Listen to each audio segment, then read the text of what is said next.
welcome everyone to our very first SBYM podcast. Everything kind of went by pretty fast in terms of like idea to now us actually doing it. Yeah, definitely. It just went from kind of just 2 days of just posing the idea to, all right, let's do it. Hey man, coronavirus can't stop us. Yep, you're right about that. For those who are watching out there, thank you again for listening in. I know for some of you, might be your very first podcast with us, or just watching podcasts in general. So, and this is probably the first time you guys have seen me personally. Just a little bit of information about me. My name is Brian. Okay, I just joined recently. Let's get going with this podcast. Yeah. All right, so let's give you that, big old introduction, here's our very first guest. Of course, we're going to have it on, this handsome 22-year-old, straight out El Salvador, you know what I mean? Hasn't shaved his beard fully in about like 3 years or so, I've heard. And he's looking to be the best youth minister this church has ever had. Please let me introduce to you Carlos Perez. Right. Well, hello, everyone. I'm pretty excited to be here taking part in our first ever podcast. And I'm just really excited about this new idea that, hopefully will help us interact with everyone on a whole new level.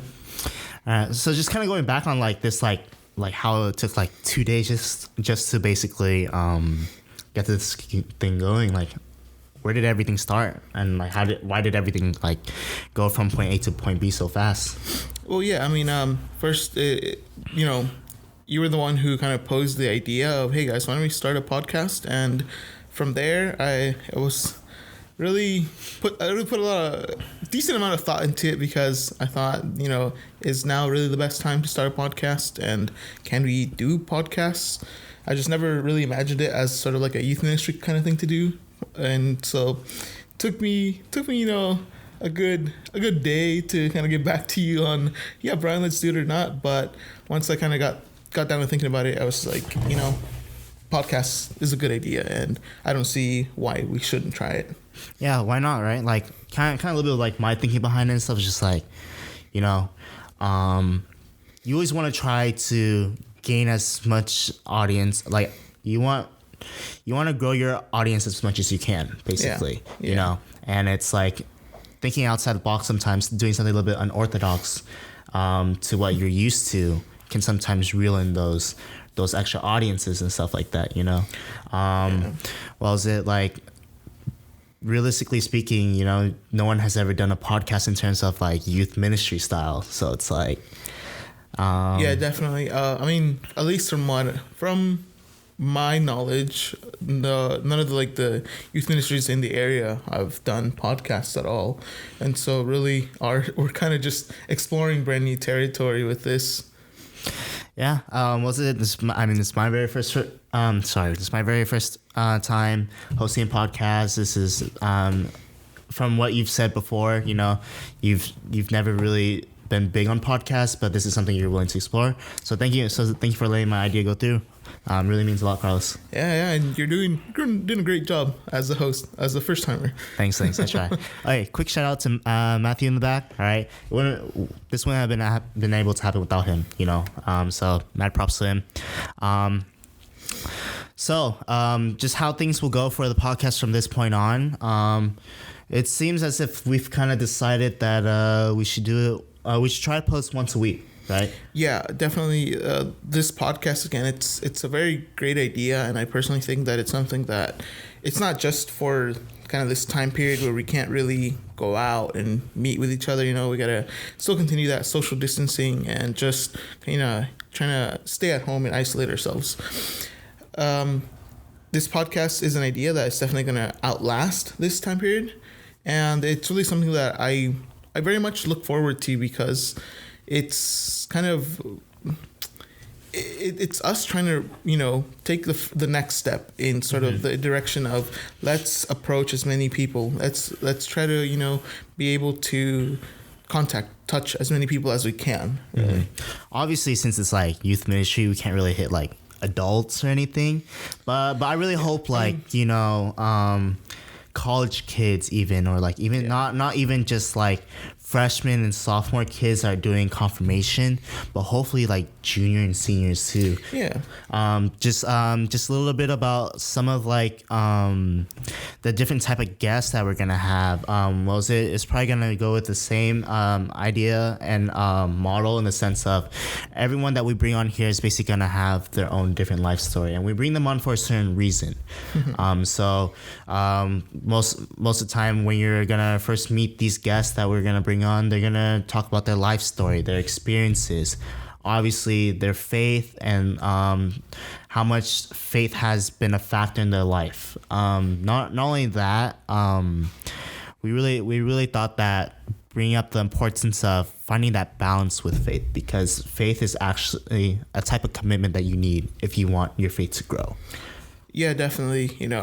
Sort of what we talked about when coming up with the idea and the reasoning, and just why a podcast. That was kind of like one of my main questions too when we were talking about it. Sort of like, why a podcast? I realize there's lots of other ways that we could go about kind of talking about faith and whatnot, and especially in our own lives. But I figured a podcast, again, something we haven't done, and it's also, honestly, I think it's fun.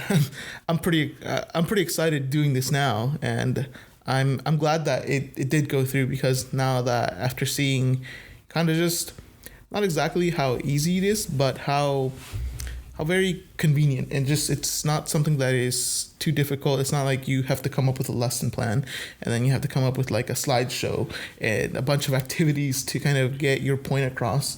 And whereas here it's just it's just us having a conversation really about just our faith in our daily lives, and kind of bringing that human aspect to our faith. Mm-hmm. Yeah. Hey, I totally agree with you, man.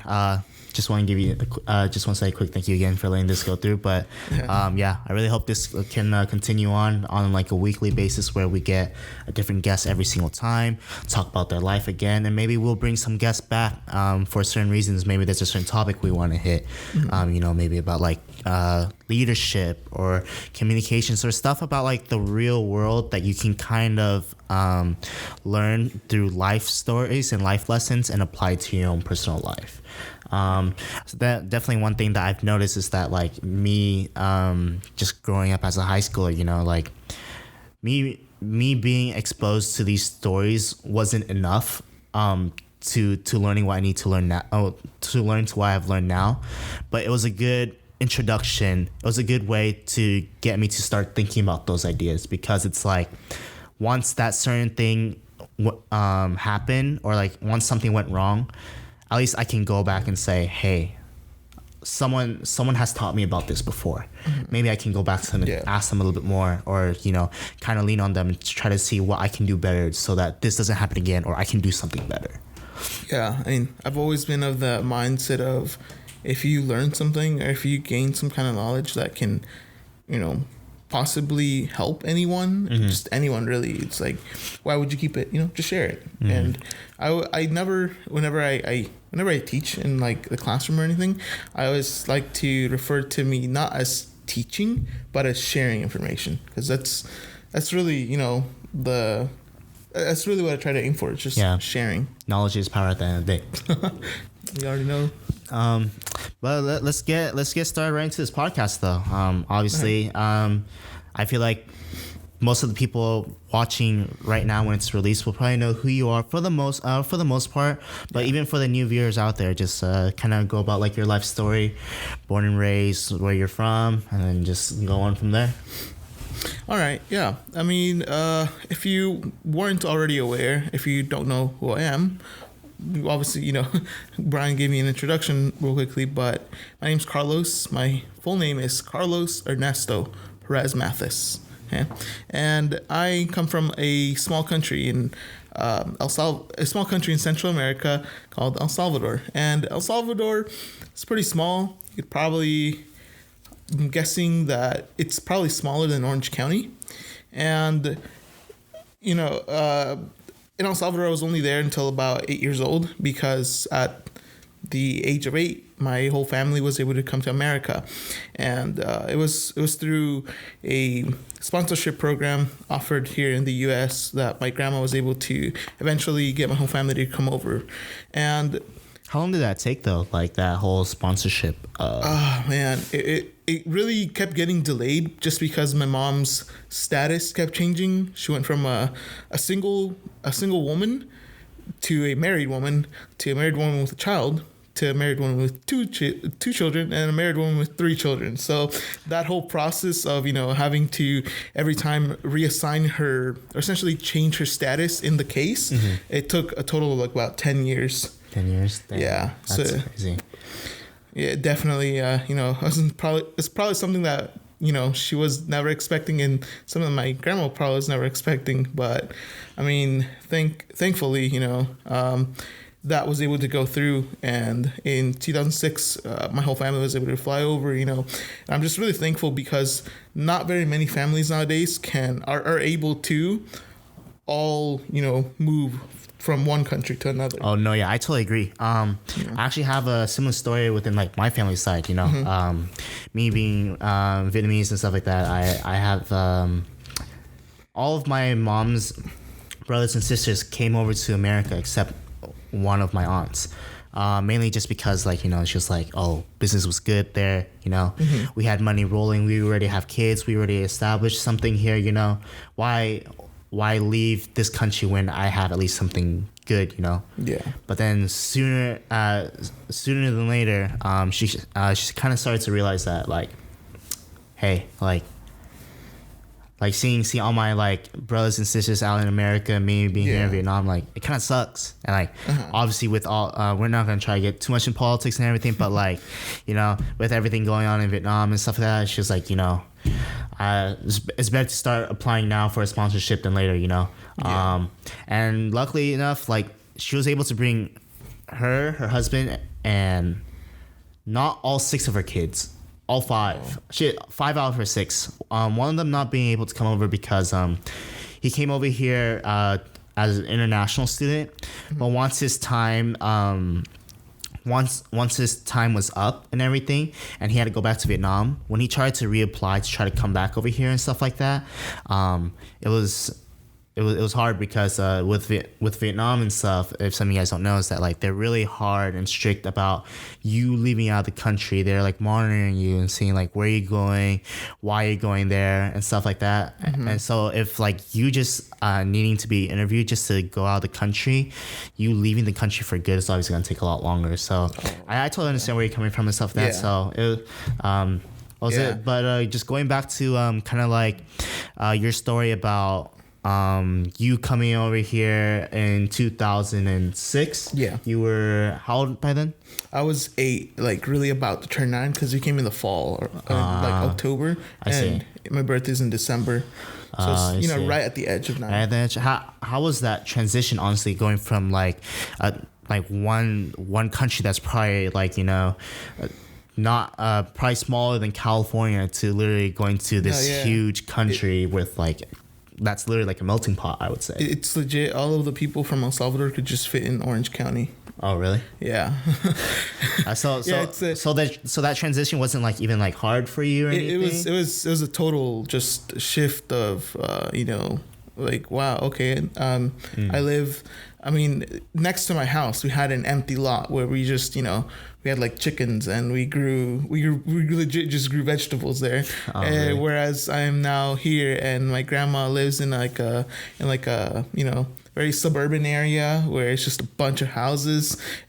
All the streets are paved.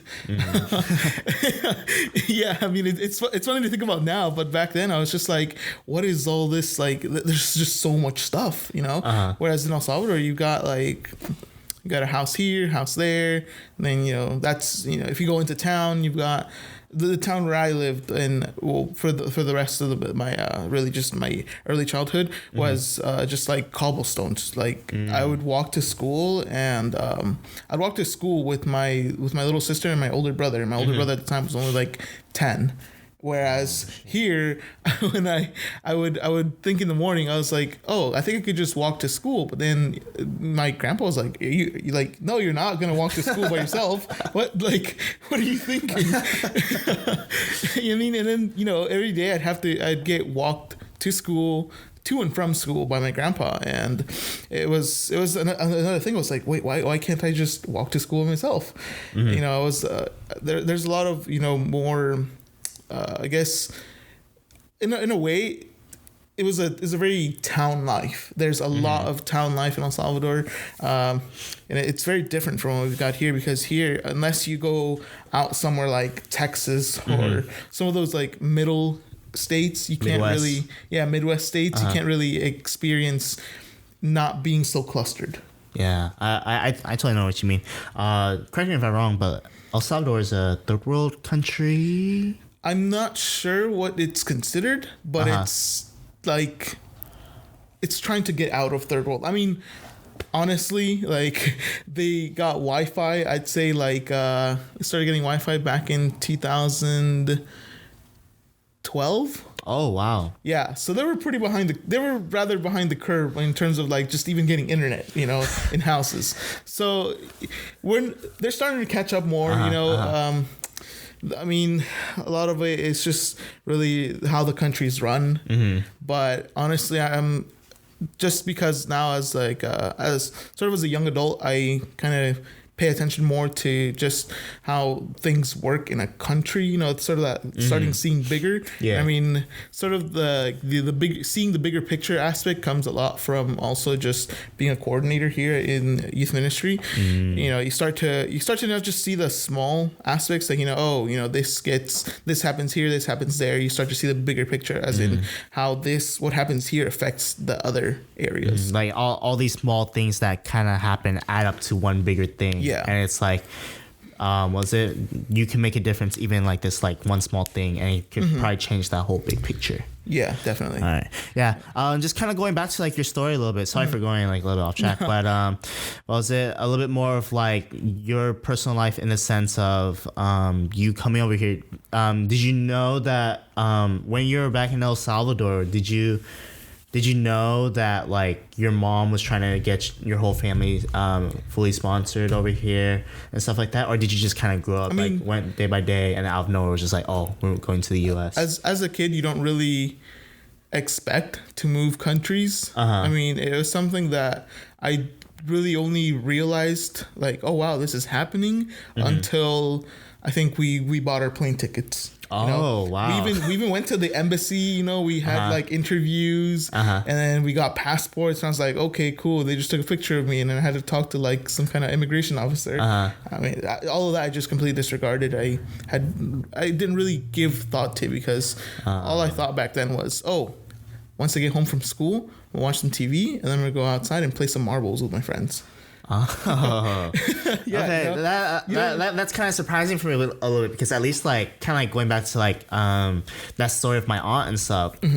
At least like my cousins knew that like their mom was trying to get them to all come to the U.S. because some of like the older children that she had and stuff like that was already here or is here right now, because of like applying to be like an international student and stuff like that. But then for the younger kids and stuff like that who didn't really get the time or chance to really apply to an international student, they already knew that like their mom's plan was like to come over to the US. So like at a young age, they my aunt got them tutors and stuff like that to help learn English. But even then, like after them coming over here and stuff like that, their transition was pretty rough. Like, they were kind of shy, timid, they weren't confident with their English, and like they were obviously put in like ESL programs and stuff like that, which I'm assuming that you got put into also. Stuff like that. Kind of like going to the ESL program and everything. I'm assuming that you didn't know any English. Did you know any? I will say that the most I knew of English was what I had learned in Dora the Explorer. Like Dora the Explorer. That's literally the most amount of English I knew coming fresh out of the airplane. I was like, "Hello, where is insert place?" You know, that was literally all I knew about English. It was just, hello, my name is Carlos. Where is my teacher? Or hello, teacher. That was it, really. Oh, so at least you knew something. That was really the extent of just my English. And going through the ESL program, I went from, honestly, like, I have to say, I'm really lucky about coming here as an 8-year-old, because looking back at it now, my brother had a very difficult time with English, really. But it was like only a 2-year difference, though. That my brother, it was a 2-year difference, but for him, because of his birthday, they moved him up a year. Whereas me, they moved me down a year. So in El Salvador, by the time we got here, I was already essentially at the end of my 3rd grade year. And when I got here, they made me essentially redo 3rd grade. Because December, right? Yeah, exactly.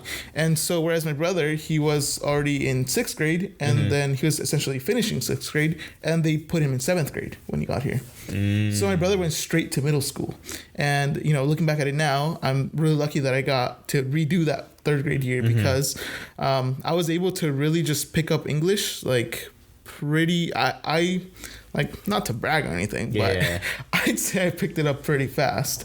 And I went from 3rd grade reading 1st grade level books to, in 3 years, I was in 6th grade reading 8th grade level books. Yeah.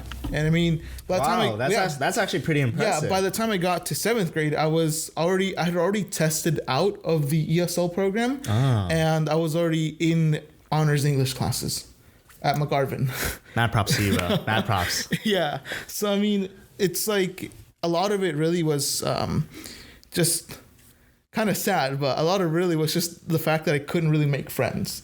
And I'm personally someone who, like, if I don't have anyone to talk to around, I'll just stick to my video games, That's my go-to. But if I have people around, like, I'll talk to them, Like, I consider myself a very sociable person. And I mean, basically like a social butterfly, really, kind of. That was a lot of, like, a big sort of aspect of my personality during that period of time. And because I couldn't talk to people, because I couldn't get sort of my point across, because I couldn't get to talk to other kids about, like, TV shows and whatnot, that really was like it really kind of impacted me. And I was like, dang, so I gotta learn this English thing, and unless I learn it, I won't be able to make friends. And so my uncles, essentially, every time I get home from school, they sit me down and say, here's think about this. Here's The Call of the Wild, okay? By, like, Jack London. And here's a Spanish to English dictionary. You read for an hour, and then all the words you don't understand, you translate them for the next hour. So I get home, do my homework, and then sit there for 2 hours reading and translating. Wow. And, like, the first few days, I'd, like, start copying down the whole book onto a page, man. It's just because I didn't understand anything, really. And eventually, I began understanding more and more of the book. I started writing less words down on my paper, having to translate less.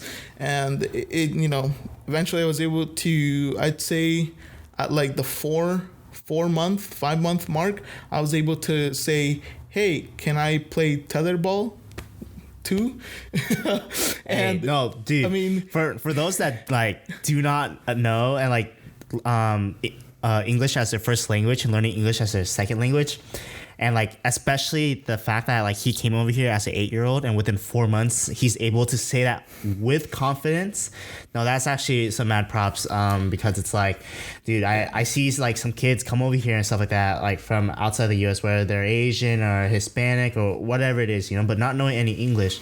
And it's like even, like, a whole year, like, they won't even talk until probably, like, it won't it will take them like a year until they'll start getting confident with what they're trying to say, or what they like, even just saying, hey, can I play tetherball too? You know, like so learning that in 4 or 5 months is pretty impressive in my personal opinion. So mad props to you. Yeah. And I mean, from there on, really, it just kept going where in middle school, I went to McGarvin and I joined decathlon or pentathlon. I was at the moment, and you know, I started kind of like learning a lot more about what it meant to be like what do you call it, an honor student. Because I mean, in pentathlon, it was literally like a club meant for just people that were essentially nerds, really. Because I know what you mean. it's literally taking tests as like a competition, and so it was difficult to explain, because you know, friends would be like, oh, well, like what are you in any clubs or anything? And I was like, yeah, I'm in pentathlon. And they're like, what do you do there? I was like, take tests for fun. No, I'm low key, like I've been on like the other side, kind of like on like the side where like, so I went to St. Barbara my whole life actually, and like our school actually took decent pride in like our decathlon team, and so like a decent amount of people would join and stuff like that. But like, not to sound mean or anything, but like back then it was just like only those people who were like really smart, or like you know, like really like kind of cared about their education, like taking tests, like competition was a big thing for decathlon and like pentathlon, obviously. So that's why a lot of people joined. But you know, like for me, like I was like, dude, I don't want to take tests for fun. I want to play like football or like basketball. You know, I'm not gonna dedicate, because it's like, honestly, like taking those tests take a lot of time commitment. It's a lot of stress too, because you gotta think about how much time am I spending per question. I spent already 2 minutes on this question. I gotta skip it. You know, and it does, but it gives you a feel of an environment where you're just like, you have to do this, and your team's counting on you, because again, it's a team sport. It's a team activity too. Team oriented. Because your points count for your overall score.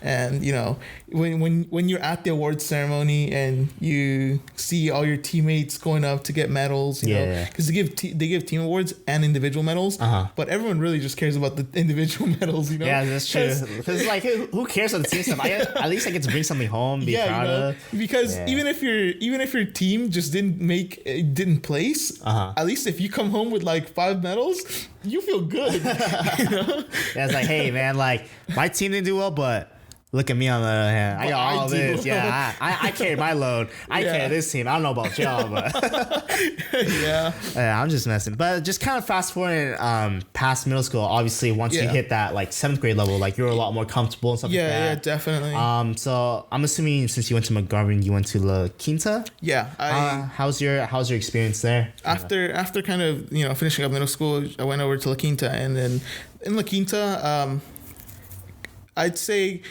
for myself, I kind of took a shift in regards to, I didn't really like, doing well in school was something that I wanted to do, but I didn't want to try. Like, I wanted to find the easiest way possible to just kind of start doing well in school, but with the least amount of work. And that shift kind of came from just, I guess, expectations of me were getting way too high. And like, you know, after going from, you know, getting O's and S's and, you know, a bunch of like just outstanding in like intermediate, then getting A's and whatnot in middle school, my parents developed like a really, you know, some kind of high expectations for myself. And so going into high school, you know, I was already kind of feeling a bit stressed, because again, I'd gone through 2 years of pentathlon.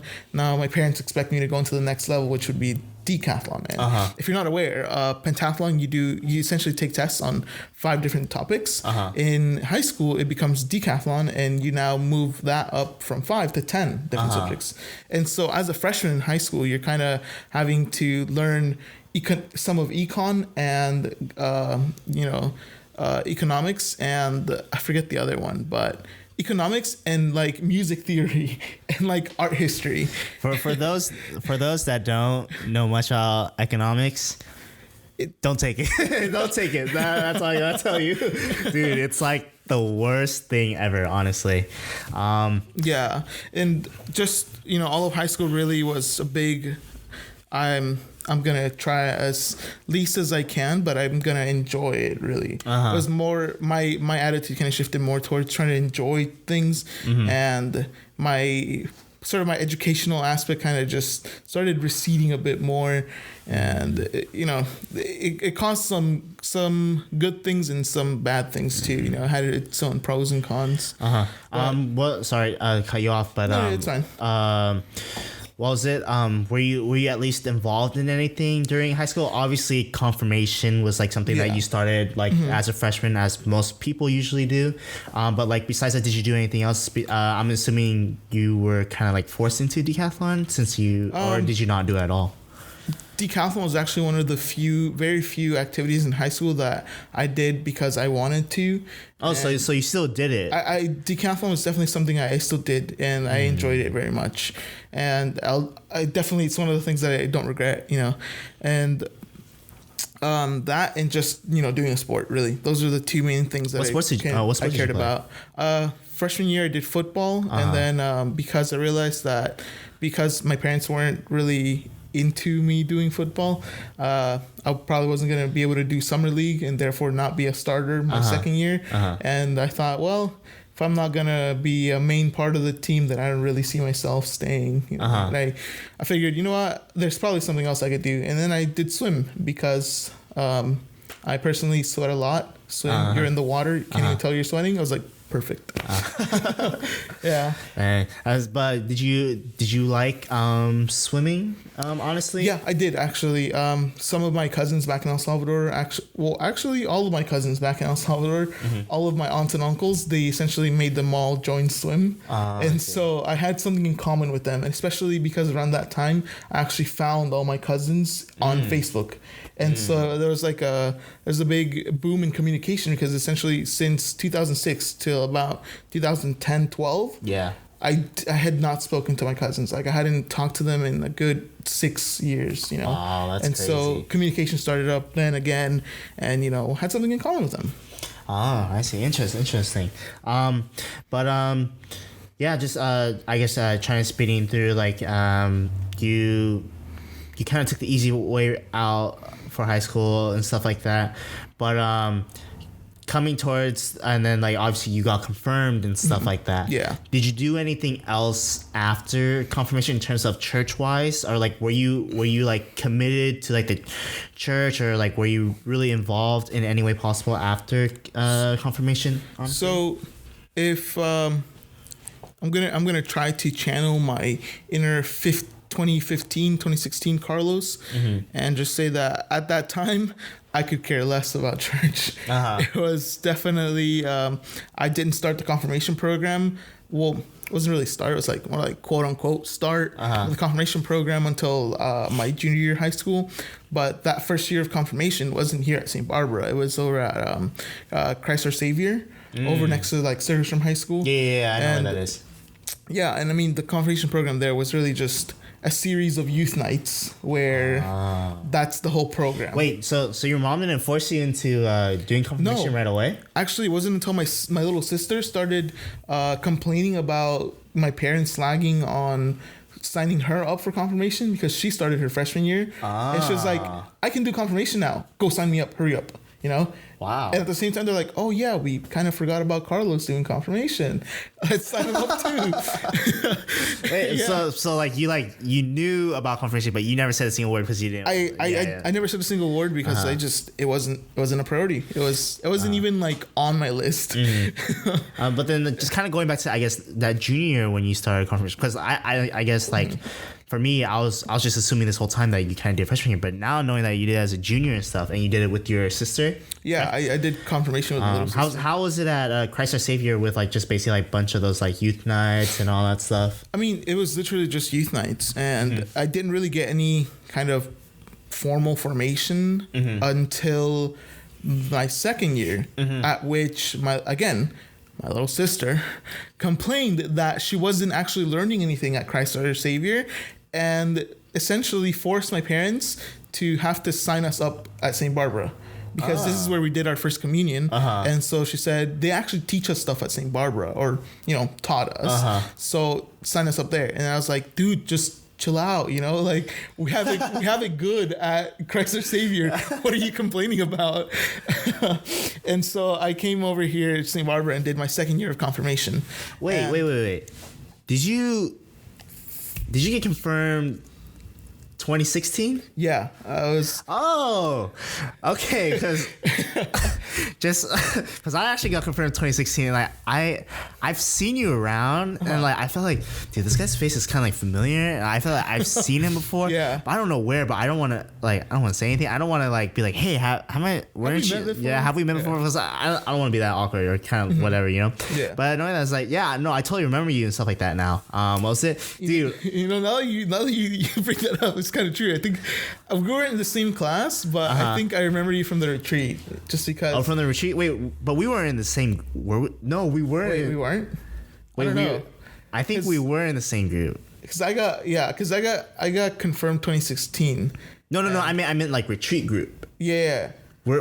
I think we were on the same. I don't remember, to be honest. I remember the second. Who's your leader for the second one? Or for St. Barbara one? It was Nora. Okay, no. Okay, Yeah. wait. Yeah, she was my leader for the group. Okay, then no. We weren't in the same group. No, but I definitely remember you now. Yeah. And stuff like that. So yeah. Oh, okay. So. Oh. So yeah, I mean, getting confirmed as a senior when you're in a classroom full of sophomores, you're just kind of like, dude, can these kids be any more annoying? They're just making like jokes all the time during class, and that's when I really started realizing, sort of as an older student in a classroom where I have a bunch of like, at that time I just considered them all kids, though I basically was one too. Yeah. No, I know what you mean. And I was in that classroom, started realizing like, wow, these confirmation teachers actually, they got a lot of like patience, like they were annoying me and I was a student too, Just kind of some background on that. Like back in confirmation, there were a good amount of kids that like were there to have fun and stuff like that, and I guess some of us weren't like the best kids in terms of like paying attention or whatever and stuff like that, and I would say that I'm at fault too. I would say I was part of that group, like I was kind of forced into confirmation, which I didn't mind. It wasn't like a force. It was like, oh, I knew like this was something that I just had to do, So like I just kind of took it as like, whatever, it is what it is. I'm just kind of like just going through the motions and stuff like that. Just I didn't really care. And like I guess like with some of the friends that I would hang out with, we would always mess around and stuff like that. And obviously like. Looking back to it, it's like, yeah, like we were kind of messed up in the way that like we weren't giving that like respect and patience. But then also another thing though that like I kind of do want to bring up now. It's like yes, like we were like disrespectful and stuff like that. But at the same time, it was like I think with how teachers kind of approached us, like they didn't give us a chance to begin with. Yeah.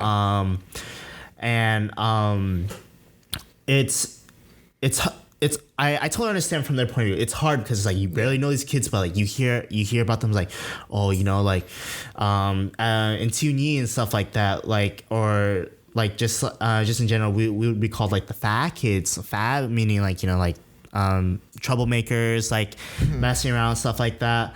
But just generally speaking, I during that time I hung out with them, but I didn't hang out with them too much because I had like my own set of friends, because I went to a different high school from them.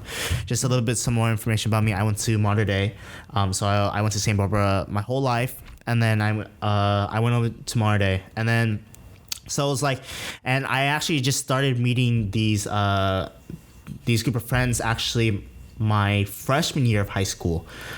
So it's like I knew them and I got close and like we had good times and stuff and like we were having fun and stuff. But then it was like I wasn't like super close to them just because I didn't go to the same high school. I didn't even go to the same district. You know, like, I'm in private school. Yeah. You know, so like I naturally just hung out with like my modern day friends. So I hung out with them here and there, but definitely just being quote unquote like involved within that group and stuff like that.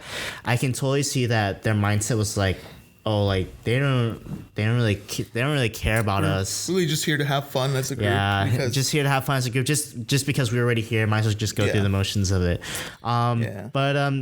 So I just kind of going back to our second year confirmation. So we got confirmed after. So obviously you're a senior and stuff like that. You're about to start college.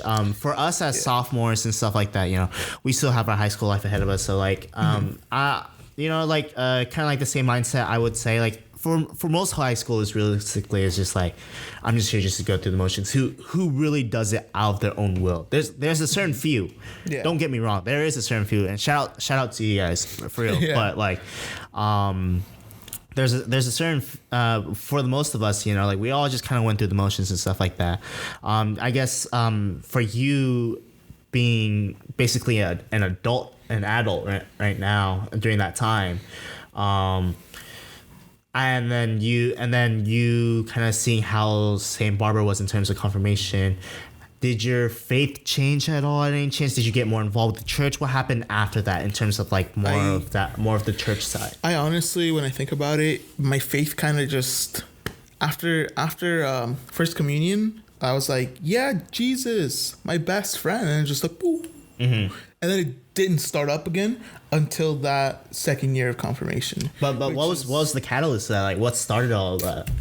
Honestly, like just right now while you were talking about it, like I essentially asked myself, I was honest with myself, and I have to say that the fact that those kids were so annoying made me want to actually learn in the class, because I was like, I don't want to listen to them, so I'm just going to listen to what the teacher's actually saying.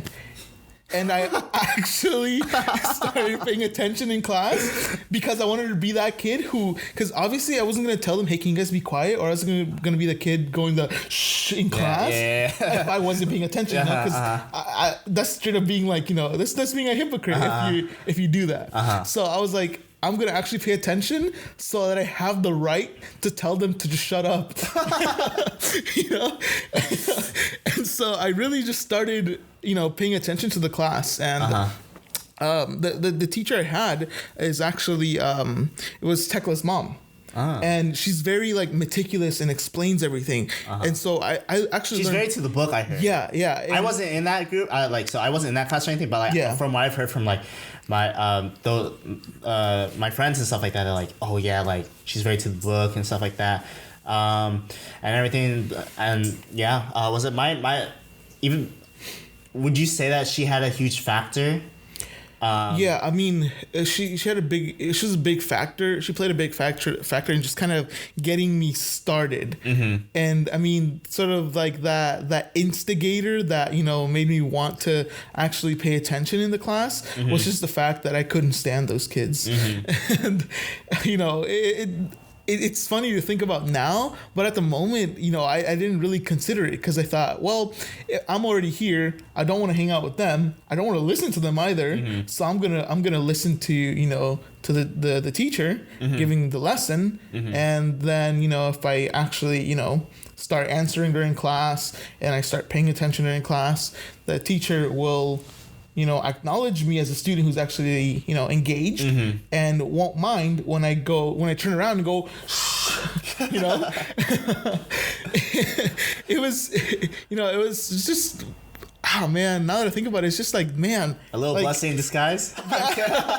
You know, it really, I'm just messing around. It really was, you know, now that I think about it. But just kind of like just going, now that we all kind of know and understand that, like, hey, like confirmation 2 is really that point where you start getting into like your faith and into like getting involved with your church.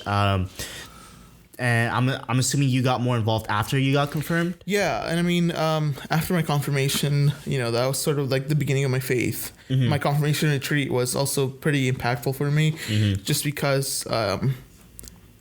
some of the people there really left an impact on me. And once I got to, post confirmation, I was funny enough, after, my confirmation, I had a graduation party and a confirmation party, and all at both of these parties, I got money because, during that summer, I went over with Sister Grace, who was the coordinator at the time, and went on to World Youth Day trip.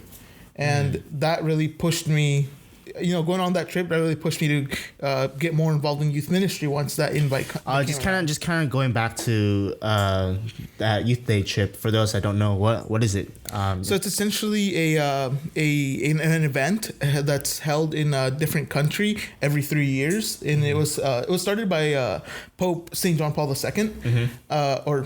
St. John Paul II. It was started by him, and essentially you have millions of youth from around the world gather in a country or in a specific city, and essentially just have a how to put it. It's literally just an event about sharing each other's faith. And it's a week long, and we were out for about a month, and we just kind of went to different countries, did a little pilgrimage, and eventually got to Poland, which is where the main event was happening. Got there, got to see Pope Francis, and it was just that whole experience of realizing that my faith is so much bigger than just St. Barbara. It's bigger than Orange County. It's bigger than California. It's really worldwide, basically. It's worldwide. Just encountering the universality of my faith is something that made like a complete 360. And I thought I had already done a complete 360 because I was actually going to church and having fun. Like at the youth nights with Chris and everything, who was the first youth minister here at St. Barbara. Just kind of going back to like more like your faith now that you're senior and stuff like that. How has your faith impacted you personally in terms of like your own personal life, like after just having that whole like flip of a switch of like like faith now has a factor in my life, and then obviously how has your life changed even more after going on that youth trip, and kind of explain for the audience kind of like why, like or how did it change your life? So that flip of the switch was really just from my faith is really my own, and I'm gonna practice my faith the way I want to. Like the flip switch from that to this is our faith. Like we are sharing in a faith, and I can't continue to just stay at home and not do anything about my faith. The switch got flipped to just I need to go out. I need to go share my faith. I need to let these other young people realize that it's not just about sure, I'll go to church. I'll get confirmed just because my parents want me to. They need to I started realizing more that we need to show them that it should be more than that. It should be a lot more about you realizing that your faith is really all around you. It's really in every day. It's really in every minute of your day, and it's only because we choose not to see it that we don't. I feel like that's a very, very big thing, like especially being kids and stuff that like, especially on my end, going like private school my whole life, I was just like, dude, I'm just kind of going through the motions just because I know it. Like you'll hear me like say the prayers because I was like kind of forced to memorize it, but it's like, do I really like feel the words? Am I touched by the words? Realistically, not really, but like how or not how, it's like, I guess more of the question is like, have you grown personally because of your faith? And not in the sense of like, yes, I grew closer to God, but more of like, as a person, how have you grown because of faith, because of you being involved with the church? Like, what have you learned? Just kind of, what have you learned ever since, like, basically confirmed on that, like, you feel like can apply to like the real world and like kind of like something that that you can do as an everyday thing. I definitely I know what you mean. And honestly, I'd have to say that if something, a thing that I have been able to just develop more is letting go of things. Because in our faith we teach everyone, we talk about the Father's love, and it goes back to the whole prodigal son story, how the Father loves you even though you may not love yourself, even though you may think that you have done the worst, the Father still loves you, and that has helped me honestly just let go of things, because growing up I used to just be such a how do I put it? I used to hold a grudge. Like if you wronged me, if you wronged me, I would straight up put you on my blacklist. My siblings, I would always never let go of things. Like when they took something from me or they broke one of my things, I would just be like, I can't let you touch any of my stuff because you broke this thing last time. Even my parents, my relationship with my mom has never really been the best, and it wasn't really until I started getting even going through just doing youth ministry, it was still difficult, but it's something that because of my faith, I believe that I've honestly become someone who forgives more. Forgives. It's easier to forgive for me now than it was, I'd say 4 or 5 years ago. Things that I've experienced now, some of them I would have just never forgiven someone for it, but I've come to realize that forgiveness is something that without my faith, I think that I wouldn't have been able to just believe in it as much. Kind of like going into forgiveness and learning how to forgive and letting things go.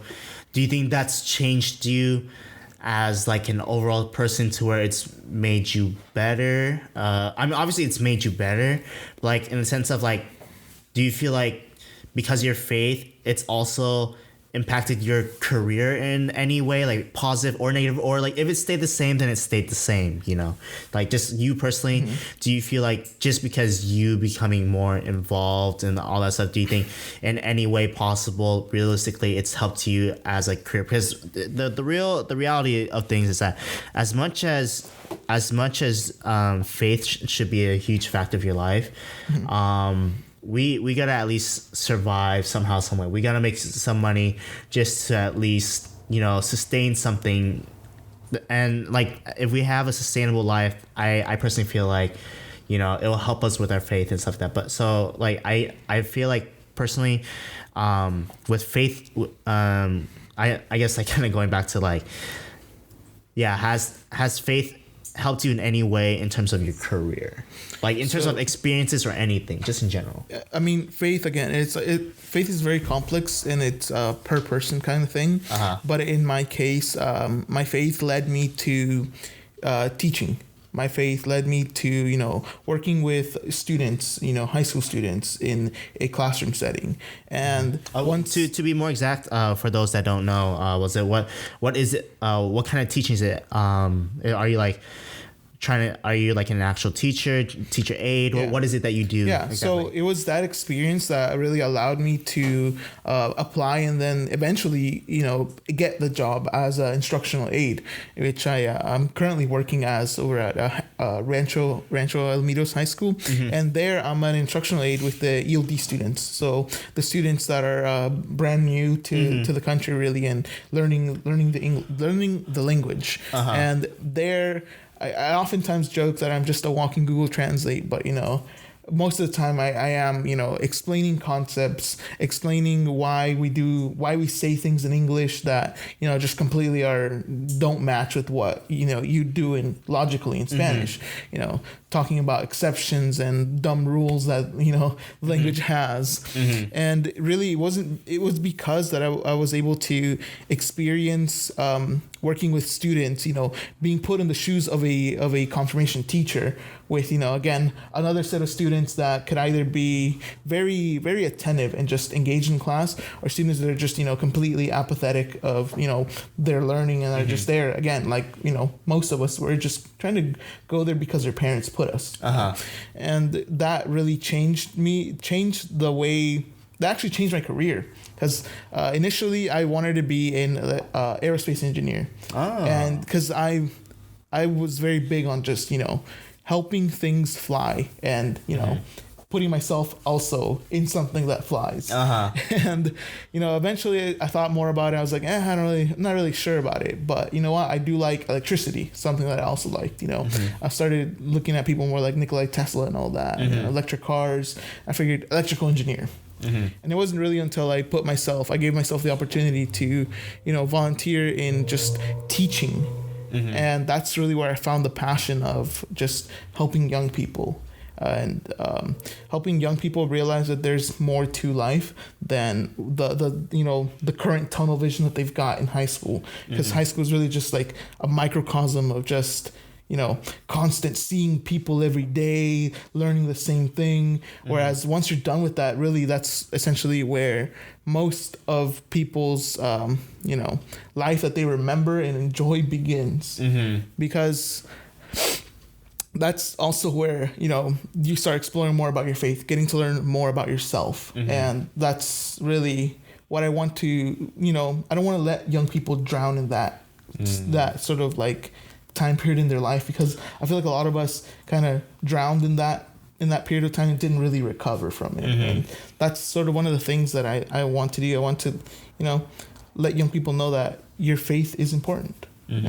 Oh, that's very interesting. Going from like aerospace to basically a teacher, but I totally get what you mean. In terms of like why you want to be a teacher and stuff like that, and what was it? I think you kind of said that like you kind of getting that what was it, ELD? Yeah. Getting that ELD job was mainly because of youth ministry and stuff like that, right? Your experiences and like your comfort, and then you being as a confirmation teacher and stuff like that. Are you still a confirmation teacher right now? Yeah. So there's actually a lot that I do. My weekends are just are packed with being part of the Vietnamese Eucharistic Youth Movement group, also teaching confirmation, youth ministry meetings, and then I've got school on the weekdays, and I mean, like, just youth minister during the weekdays, because youth minister doesn't really, end and begin when I clock in and clock out.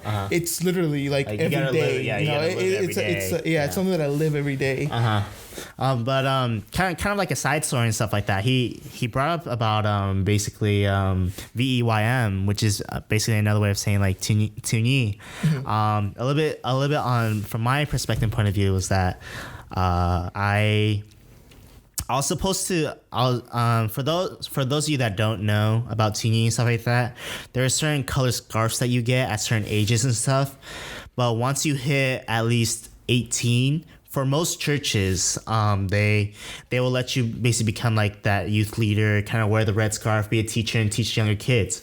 But at St. Barbara, we're shout out to St. Barbara, by the way, best church around here. What was it? Can't disagree. But dude, we like just literally like what I was trying to get into is that like St. Barbara, like we're just so big as a church and community that like everyone can't really just like get promoted. Like you kind of have to deserve your spot. And so last year I was supposed to do that, and we're supposed to spend like one more year in terms of learning how to be a huincheung, which is basically the red scarf, the teacher and stuff like that, compared to other churches. So technically, right, coming into this year, I'm like quote unquote 2 years behind on being a huincheung and stuff like that. But one of the things that I heard that was our group this year was gonna be a big group. Not only is there gonna be a good amount of kids that are incoming freshmen and stuff like that, there are gonna be older people too, and like in different varieties, and like just different people in general. And then I heard one of them is not Vietnamese. I'm like, wait, what? Like, so like what ethnicity is he? He's like.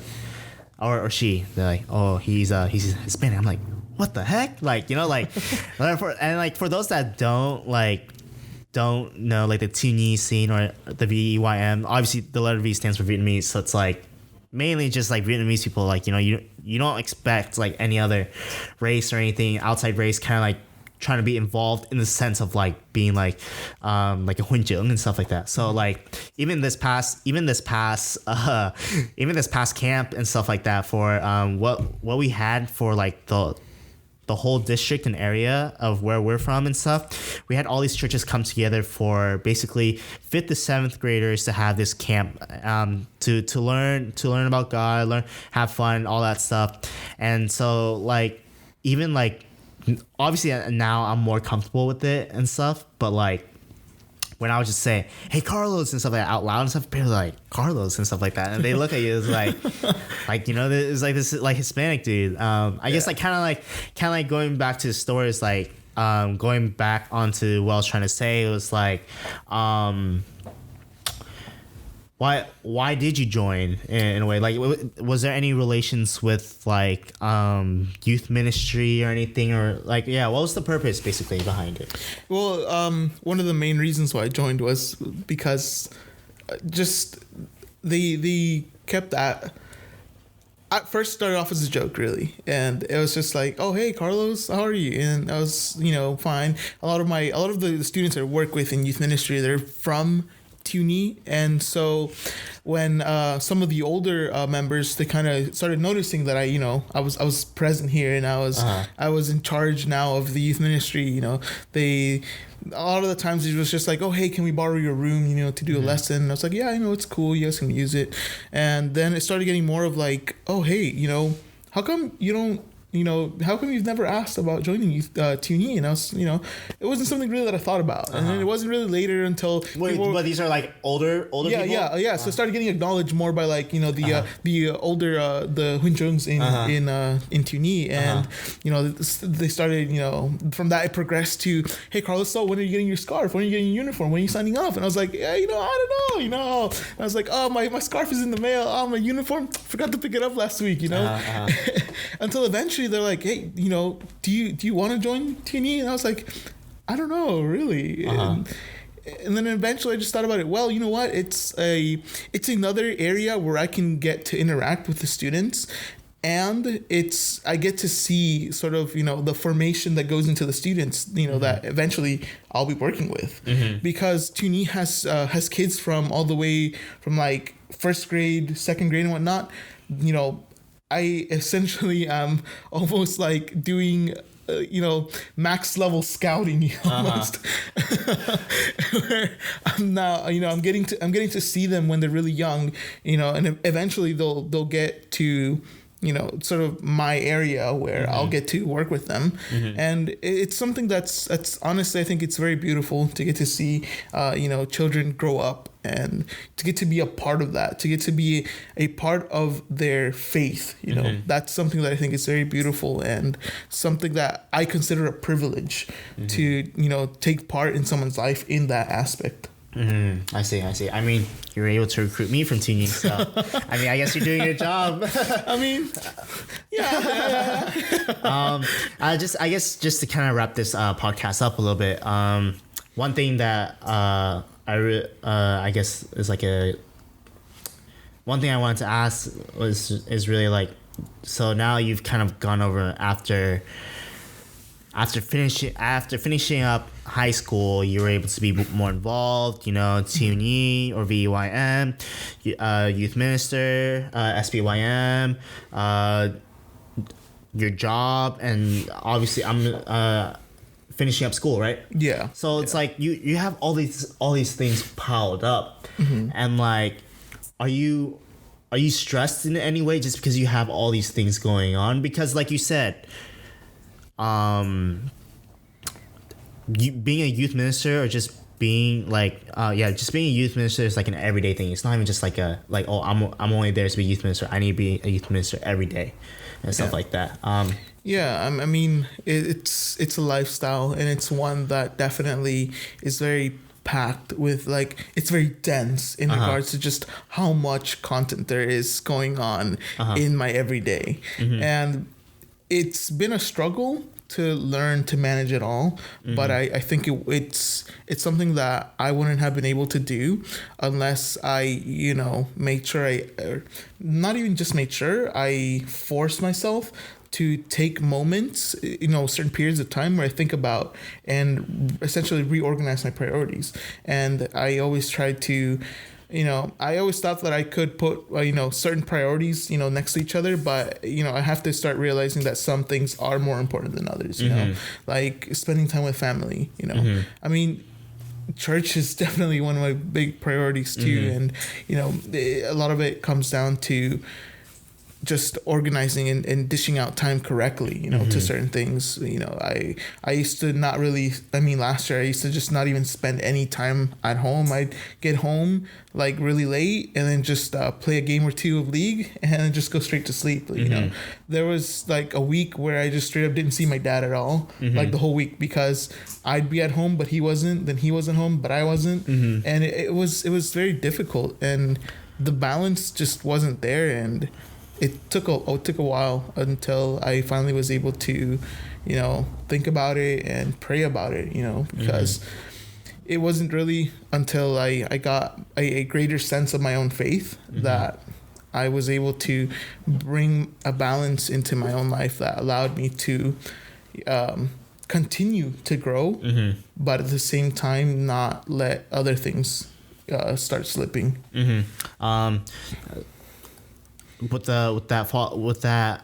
to follow up, do you feel like you've figured everything out in terms of how you want things balanced in your life right now? Are you happy with everything that's going on? Do you wish you could spend more time on certain things, or what is there? Yeah, there's definitely certain areas that I wish I could spend more time on. There's certain, some of my hobbies, they're very limited again, just because of, my time and everything. But I personally think that balance is something that you have to continuously shift, because what worked for you this month might not work for you next month, and what did work for you this week might not even work for you next week, because especially nowadays our young people, and I consider myself a young person too, they have so many things going on in their lives. They've got clubs, they got sports, they got school, they got friends, they got family, they got this and they got that. And some of them have youth ministry even on top of all that. And I begin to. It also helps me to see them and their worries and their stress in a different light too, because I realized that was my stress. Those are my concerns during their age. And now that I'm, 22, I've got other things to worry about. I've got other bills to pay and, other things to spend my time on. And so now, time is something that I really try to cherish more. Would you say now, youth ministry and like teeny and stuff like that has become more of a priority now for you at this time, or what's going on in your life at the moment and this future, like this point going on? I mean, at the moment and going forward, definitely, youth ministry is one of my priorities. Tuni is also along there too, just because I now it feels. Again, it's something that I've now put a part of myself into, and I can't just put some of myself into a work, into something, and then just kind of drop it.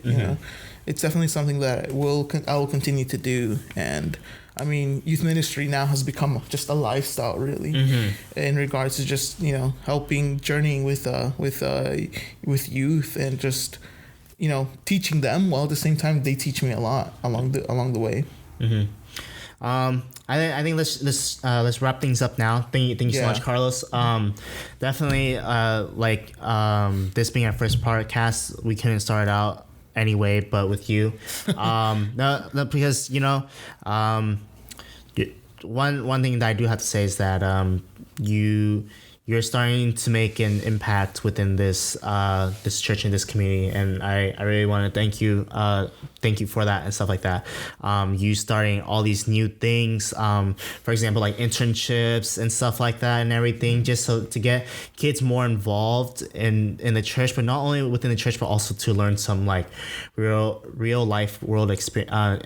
experiences and stuff like that. Yeah. So I gotta give some mad props to you on that. Well, that's it. Thanks. Thank you everyone for your time and stuff like that. I know it might be a little bit long for some of the viewers out there, but this is just the beginning. I can tell you that. This is one of the many few ideas that we have going on for SBYM, this youth ministry. We'll have another guest coming up real soon. From what it seems like, things are gonna start moving a lot quicker and faster now. Look forward to more youth nights, more events. Even look forward to possibly having more fundraisers and stuff like that too from youth ministry. So thank you for those that are watching this very first podcast. And if you're listening to, thank you for staying with us for a good hour. Yeah, I mean, like I said, you might not be used to it, but at the same time, I think what we're doing out here is giving out good information, and you get to know a little bit more about the people within our church community and stuff like that. Hopefully with this and with SBYM and you being involved in TNE more, like you said, maybe we can start collaborating with TNE more and everything, and not even just with TNE, but maybe with confirmation. It doesn't have to be 3 separate programs, for the most part. I guess starting now, we should try to combine all 3 so that we work all as one towards that one bigger goal and mission.